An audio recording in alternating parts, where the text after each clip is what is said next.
Yo, yo, yo, yo, yo, yo, yo, Big Kish back up in here. We about to go over the rest of that 616 in LA, man. That is official, bro. Again, thank y'all for sending me that. Send me more videos y'all want me to react to. You know what I mean? We ain't gonna get the whole thing, but we gonna get enough to understand the gist of it. You know what I'm saying? I got a whole lot of videos loaded up for y'all. But yeah, we about to react to a nice, good amount of it, bro. So yeah, let's just see how this thing work out, and then we gonna get to the other songs. You know what I'm saying? Oh man, this is beautiful, y'all. Let's get it. Let's get it. Let's get it. Raise my hands to a falling sky. I fantasize me jumping planets, immortalized. I correspond. That song was playing a little too long. I don't want to get no copyright strikes. Y'all know how the game go. Just bear with me. You know what I mean? I gotta press pause here and there. I think 7 seconds play. They'll get you. You know what I mean? So let's get it. So A Fallen Sky is basically an aftermath of a disaster, and it's here where Kendrick is daydreaming about the results of the war. He dreams of jumping planets and becoming immortalized as he's fantasizing about how a victory over Drake would cement his name in the hip-hop history books. And Kendrick's a rapper's rapper. Like, he's a hip-hop guy. And a lot of our legends had beefs, right? So I'm sure he's thought about adding the beef to his resume. He had to. These thoughts are so... And that's how you know Drake, he in it for something else. Because he the only one that... Bruh, how many people did Kendrick call out and control? He had Pusha T. He ain't have a problem with it. Big Sean. Who else? Not Jay Dilla. I'm thinking of whatchamacallit. But I forgot the Muslim dude name. But he called out so many people, you know what I'm saying? Drake, the only one, like, no, those are harsh words. I can't believe he did that. Bro, what about when you be calling people out, throwing little subliminal little shots here and there, man? So strong for Kendrick that they overpower his own faith, and it's here where he really decides that he needs to go through with it. He truly confirms this when he says, I correspond, meaning he needs to fulfill this fantasy. So I feel like he's daydreaming about like destroying Drake and getting him out of here and how that'll feel. And then he snaps out of it and he says to himself, I got to do this. I got to go through with it. I correspond. 3 angels watching me all the time. Kendrick claims that he has 3 angels watching him. And for anyone who's familiar with Christianity, you will be well aware of Michael, Gabriel, and Raphael. These are the 3 main angels chosen by God, and each angel represents something different. Hey, that's that good whitewashing right there. That's that good whitewashing. Look. These you know these pictures. You know I be on my shit. The 3 main angels chosen by God, and each pictures like this, like them old pictures in Rome, Greece, Spain, France, all through England on the walls. They got it blocked off so you're not able to go see it. And so what they doing is they taking it, they all brown people, all of them brown,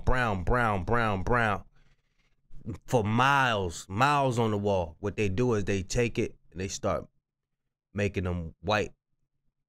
They start whitewashing them. But yeah, I had to get in my bag, man. I stuff like this, I love it so much. I can't just let stuff like this slide. Let's get it, y'all. Angel represents something different.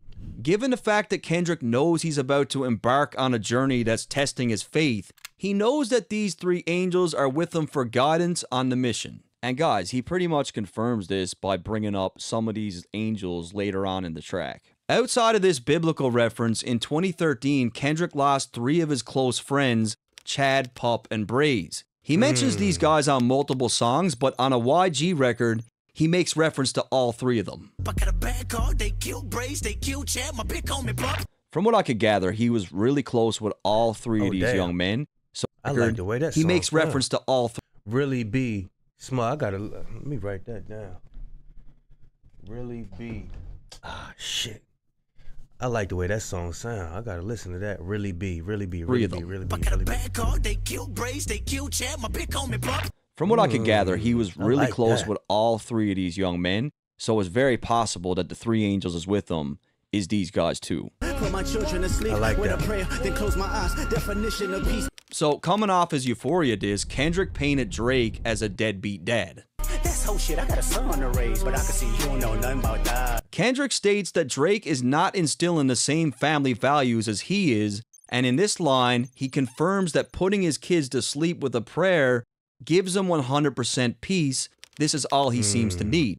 With Drake's kid, it's almost like he wants them to be just as famous as he is. Like almost like the Kardashians' kids or something, right? Where he's all up in the interviews, he's in the music videos, he's all over social media.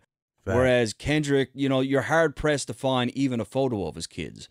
It's just two different parenting styles, right. We could say at a minimum. Tell me who gon' stop me. I come from love. Kendrick makes a reference to himself as he moves with love, strong morals, and integrity, and by living this way, he feels unstoppable.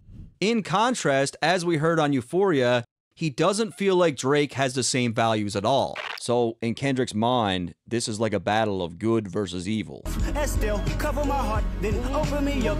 So, Kendrick refers to someone by the name of Estelle. Now, it's not 100% confirmed, but this appears to be his grandmother, and when claiming that she covers his heart, he's alluding to her offering him protection. And I really tried to confirm who she is in relation to Kendrick. I went through his family tree, or I tried to. Very private. Like Drake's family tree, wow. You can trace... Yo! He going through family trees! Wow! He's dedicated. He knows the family yo, what? Total before PTSD's price. He's paying for the... Oh my gosh. Bro. Oh yeah, he like Kendrick then. He's a white Kendrick. Wow. It's back to the 1800s, but Kendrick's is on lock and key. Like there's nothing there. But when... Cause in the scriptures it say that your heritage is going to be destroyed. That's one of the curses. You're not able to trace most people's lineage because it was destroyed. That's how you know. He said you ain't able to trace Drake to the 1800s. You probably could trace Drake further than that.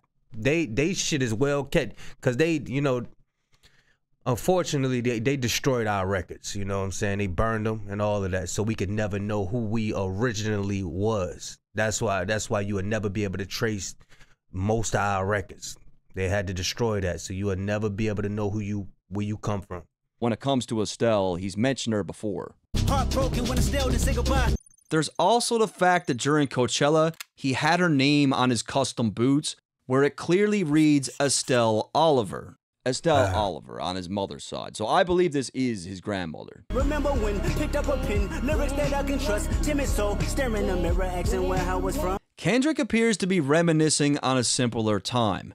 When he first picked up the pen, he didn't have much to prove, but it also seems like he didn't have a lot of confidence. It suggested in the previous line that Estelle helped open him up, possibly helping him come out of his shell. And by all accounts, he was a very shy child, which really isn't that uncommon for these artsy type of kids. Like, they tend to be more withdrawn, right? And Kendrick himself once shared a story of just how shy he was. There was a math question that I knew the answer to, but I was too scared to say it. And then this little chick said the answer, and it was the right answer, my answer. That bothers me still to this day, being scared of failure. And from his past lyrics, we know that his grandmother had a huge impact on the entire family. Ever since grandma died, everyone parted ways, argue on holidays. He even said that all those Grammys that he won, when he won all those in a row, he said those are all at her house. My 7 trophies is at my granny's in heaven's arms. And he did say when she passed away, he was heartbroken. Grandma said I get some Jordans for my grades. That's my baby. When she died, my heart broke 100 ways. So when he was younger, it seems clear that this woman had a huge impact on his life. I know this type of power is gonna cost, but I live in circadian rhythms of a shooting star. Kendrick recognizes that he's asking a lot from the Lord while on this journey. Earlier in the verse, we heard him dream about becoming immortalized. He understands that the type of power that God has blessed him with comes with a cost. And to me, this first part of the verse here has a lot of references to God and religion. And in terms of Christianity, a shooting star means that... Interpreted as a sign of divine guidance and a reminder of God's presence, shooting stars symbolizes positivity, changes, spiritual... I've never seen a scripture. God is with you. He's guiding you. Now, as far as the circadian rhythm line, let's look at this piece by piece.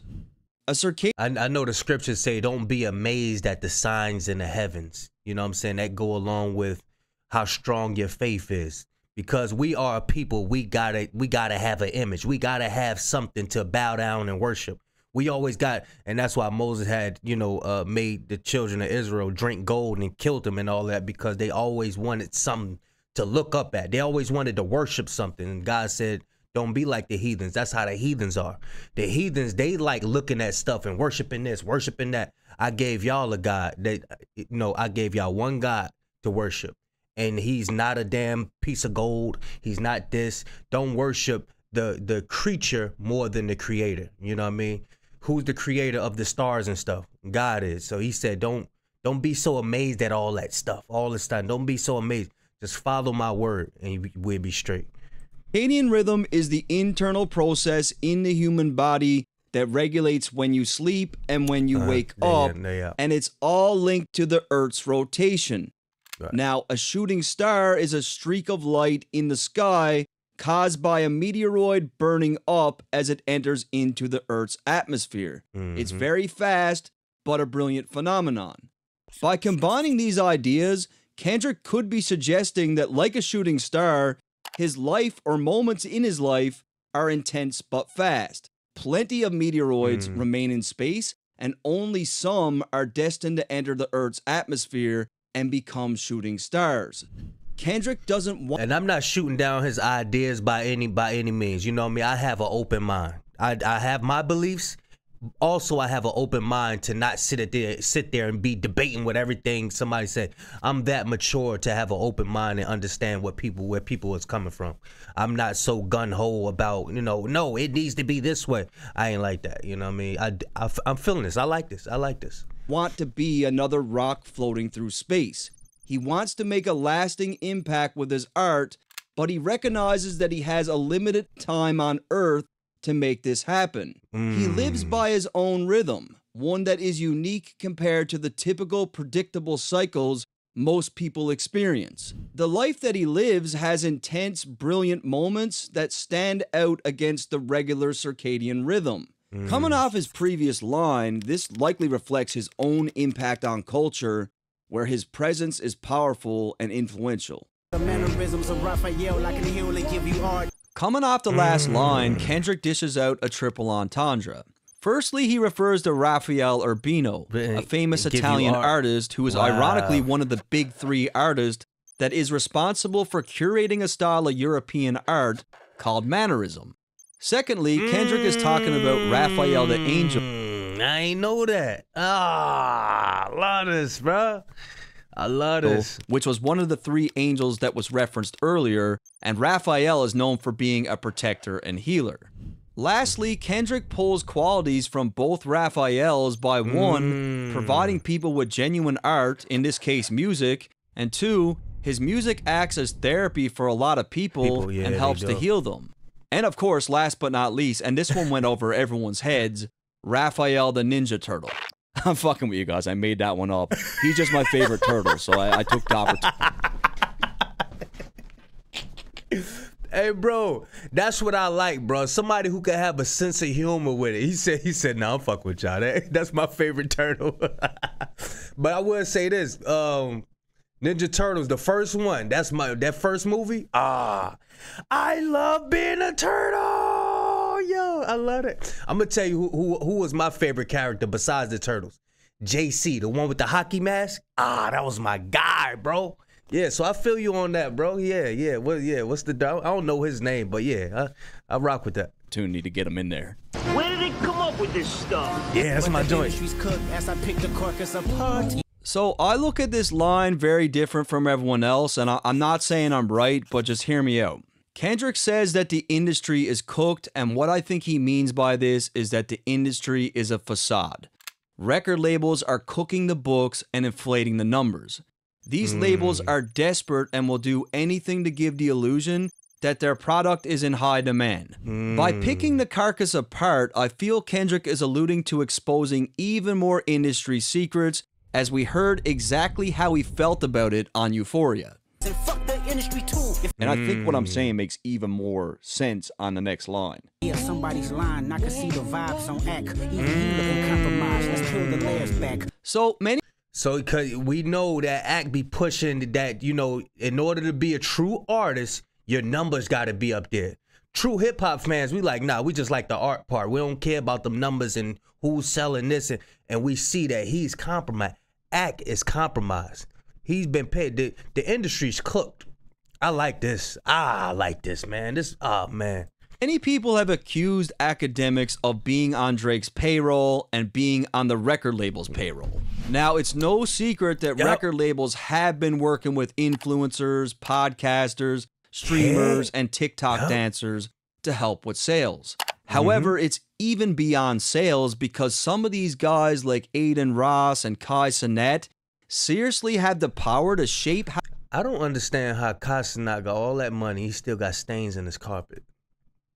Payroll and being on the record label's payroll. Now, it's no secret that record labels have been working with influencers, I'm sorry, y'all. We gotta get this.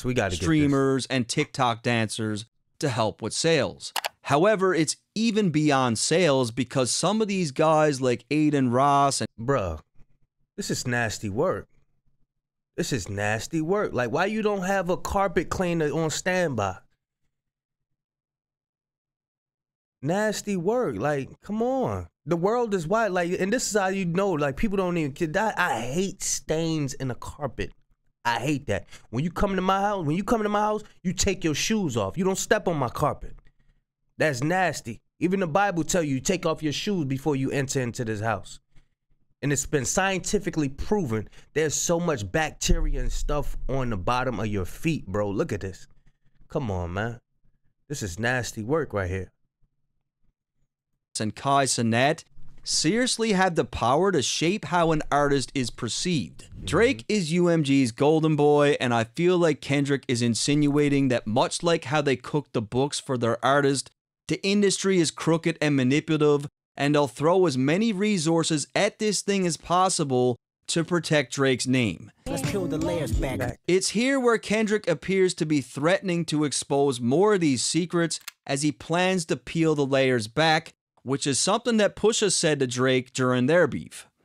We just gonna peel it back layer by layer. Now, I've been watching Academics from the very beginning, and he's a well-documented Drake super fan. I think he just loves Drake. It's his favorite artist. I don't think he's paid off or anything. I just think he's a massive Drake fan.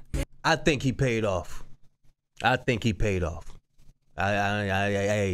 like agreeing with you. I like, you know what I mean? We doing good with the breakdowns and all. Academics paid, man. Ain't no brownie points for beating your chest, harassing and fucking with good people, make good people go to bed. Kendrick makes reference to Drake's trolling antics from earlier on in the beef.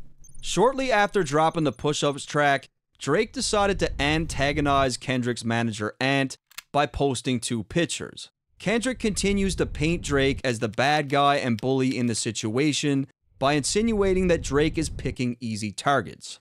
Ant is not a rapper and isn't known for causing issues with anyone. I know when I seen people look up the lyrics, it said and harassing and. It don't even say Ant on some, I think the lyrics thing when I see people looking up the lyrics. Because I was wondering, it don't sound like he's saying and. So I didn't know that Ant was somebody. That's why, thank y'all, bro, for sending me this, man. Y'all in the comments say, y'all, old boy in my DMs and on Instagram, man. And the female sent me this, man. And because Kendrick is close with Ant, he's a good person to defend him. And remember on Euphoria, Kendrick said that he would inherit the beef for Pharrell, who, by all accounts, I believe is a pretty good dude. Conspiracies about Cash Dog, that's not even the leak. So, coming off the last line about messing with good people, Kendrick references Drake's bullying tactics against The Weeknd's manager, Cash. A lot of people thought that Cash could have been the mole that was feeding Kendrick information, but he confirms here that this is not the source of the leak. But I think the line actually works in another way also. Conspiracies about Cash Dog also perfectly ties into Drake's claims about Kendrick and Top Dog, where Drake stated on Push-Ups that the label was extorting Kendrick and taking 50% of the profit. Find the jewels like cash, dog. I just need you to think. Kendrick really starts to play with Drake's head as he's asking Drake to think a little bit harder about who the mole could be. He makes a reference to Cash Doll, who was once robbed for $500,000 in jewelry. It would make a lot more sense if we could find out that it was someone close to Cash Doll that took this jewelry, but in order to do that, someone would need to watch all of her interviews. It was around the time I lost a whole jewelry box full of jewelry in L.A. He said, I got you. Look. He said somebody will have to watch all of her interviews. He said, I got you. Bro. Bruh. If y'all don't show this dude so much love, bruh. He said, I got y'all. See, you got some people that love their fans, bro. They love them like, yo, I do this for y'all, bro. This is for you. Wow. Somebody stole it from me. Oh, I remember that. You went right. Yep. Okay. Yeah, and we'll it talk hurt. about that. It hurted my. It hurt. It hurted. Because you didn't hurted lose too it, bad. somebody took it. Yeah, somebody took stole it. So that's somebody you trusted. Yeah. But it's not just about the items too, right? It's also about the people that you have around you, because that's also a warning call. So Kendrick has clearly been paying attention, and the fact that it was someone inner circle that had a hand in taking his jewelry, this line just gained even more depth. Find the jewels like cash, dog. I just need you to think. Damn. Tough line, man. You gotta say, it is. Now, I don't want to feed too much into this Ebony Prince character from Twitter, but it is definitely Hey, that Ebony Prince dude, he had me riled up, then he had me mad, man. Like, yo, I thought he had some footage of, you know what I'm saying? Like, yo, I rock with him though, you know what I mean? I appreciate his presence. interesting given the fact that he posted a bunch of jewelry and proof of receipts of alleged jewelry that Drake purchased. So, I mean, this could very well be in I ain't knocking reference the brother. to He all did that. real good. He did good. No one can confirm. It's all really weird. Are you finally ready to play? Have you ever? Let's see. Kendrick continues to turn up the heat and references his lyrics from Euphoria. Have you ever played? Have you ever? Okay, nigga, let's play. Now he really starts to mess with Drake's head. Have you ever thought that OVO is working for me? Kendrick cleverly attempts to make Drake question all those around him by suggesting that someone close to him is not really on his side. Fake bully, I hate bullies. You must be a terrible person. Everyone inside your team is whispering that you deserve it. So, pretty self-explanatory. Kendrick continues to paint Drake as the bad guy and implies that even his own team are preying on his downfall, claiming that he deserves everything that's coming. Can't Tootsie slide about it. This one is just gonna resurface. Kendrick references Drake's #1 smash, Tootsie Slide. This was a track that had everyone dancing during the summer of 2020, which is something that Drake is really good at doing. I wasn't doing that shit. I couldn't stand that shit. Now, Tootsie Slide conveniently dropped just 3 months after a video surfaced of Drake, where he's kissing a 17-year-old girl on stage. Oh, The clip took the internet by storm, as Drake already had a past that raised a lot of eyebrows, and it was just 5 months before that where Drake paid $350K to a SA case, which was something that Kendrick referenced on Euphoria. Have you ever paid $500,000 like to an open case? These were big stories at the time. Like, a lot of people talked about this shit. It was not a good look for Drake, so he drops this massive hit. And of course, that helps deaden the noise, right? However, when it comes to this beef, Kendrick seems to be saying that even if Drake pumps out another big hit, the damage that he's about to inflict in this war will never be forgotten. No matter what Drake says or does, he's not going to get away from what Kendrick's about to do. I mean, this is probably true. Not Like Us was a #1 record. Look what he was saying on there. I don't think he gonna be able to give away money on this one. I don't think he's gonna be able to give away money out of this one right here. Like, Drake couldn't even get away from the Ghostwriter shit. Like, this new stuff's pretty heavy. Like, it's gonna be hard to shake. It was fun until you start to put money in the streets. They lost money because they came back with no receipts. Kendrick insinuates that Drake is paying people to find dirt on him. Now, Kendrick, who lives a very low-key and private life, claims that Drake wasted his money since there's no dirt to be found. And it's also clever because, you know, you can't get your money back from a store without the receipt. I'm sorry that I live a boring life. I love peace, but war ready if the world is ready to see him bleed. Kendrick claims that the world is ready to see him take Drake's head off. And when we think about this, y'all pay attention, man. He's breaking down every bar. Every one. This guy is amazing, man. His beef, it seems like this was really the case. Kanye even said that all the rappers were excited to eliminate Drake, and everyone from the casual hip-hop fan to people that didn't even listen to the genre were chiming in to tear Drake down. I mean, it was at the point where people were hating on Drake and they didn't even know why. Like, they'd be like, I'm a fucking metalhead, but fuck Drake. So the word Elohim can actually be found in the scripture of multiple religions. In Christianity, it can be found in the Old Testament, and in Judaism, it's used in the Hebrew Bible. However, in both religions, it's recognized as a word for God. Kendrick could be using this here as a word of common ground between the two religions to state that regardless of the faith, he is the God. And in the exact same context, he uses this word on Family Ties, which is a record that I always thought was full of shots at Drake. The Elohim, the rebirth. Before you get to the Father, you gotta holler at me first, bitch. Now the KTW thing is cryptic as it gets. Like I cannot figure it out. I look for days and days. None of the theories. What did he say? Might know this one. Always thought was full of shots at Drake. The Elohim, the rebirth. Before you get to the Father, you gotta holler at me first, bitch. Now the KTW thing is cryptic as it gets. Like I cannot figure it out. I look for days and days. None of the theories that I saw make sense to me. I think it's something that only Drake is going to understand. But if one of you guys know, or they said it made Kendrick the Warrior. Because I had looked at it. It's Kendrick the Warrior.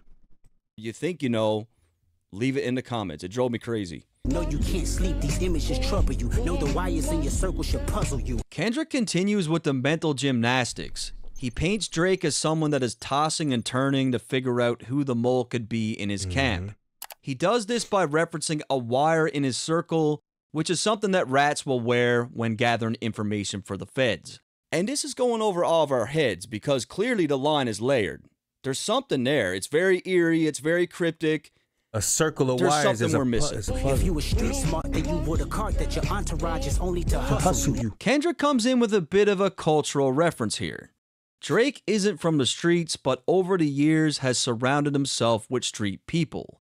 It's not uncommon in hip-hop for a rapper to have an entourage of people who are only around for their own benefit. So Kendrick's saying, like, Drake is so ignorant that he believes that these guys really like him when they're just using him, and Kendrick's a little wiser to it. Like, he's seen this play before. 100 niggas that you got on salary, and 20 of them want you as a casualty. Kendrick makes reference to the people on Drake's payroll. Now, this could be a reference to anything from the people that signed to his label, the team of writers that he's employed, streamers like Aiden Ross or Kai, his Mob Ties connection with Jay Prince, or any of the other street connections that he may have established over the years. And he's saying 20% of these guys want you out of here. They want you gone. And one of them is actually next to you, and two of them is practically tired of your lifestyle, just don't got the audacity to tell you. But now, I'll be honest, guys. I'm not going to sit here and pretend to know who Kendrick's talking about here. Is it 21 Savage? Is it 40? Is it Yachty?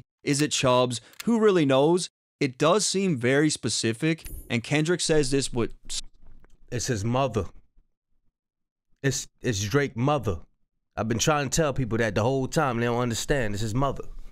Such conviction, but at the same time, this could also just be a war tactic to get inside Drake's head even further to make him question absolutely anyone that's close to him. It's a crazy angle, but no one knows for sure who he's talking about. I just told you. Cause I can see you, my little homie. You playing dirty with propaganda, he blow up on you. Coming off the last line where Kendrick claimed that people close to Drake don't have the heart to tell him the truth, Kendrick claims that he's about to give some advice to Drake as he can see through his dirty propaganda and suggests that it's going to blow up in his face.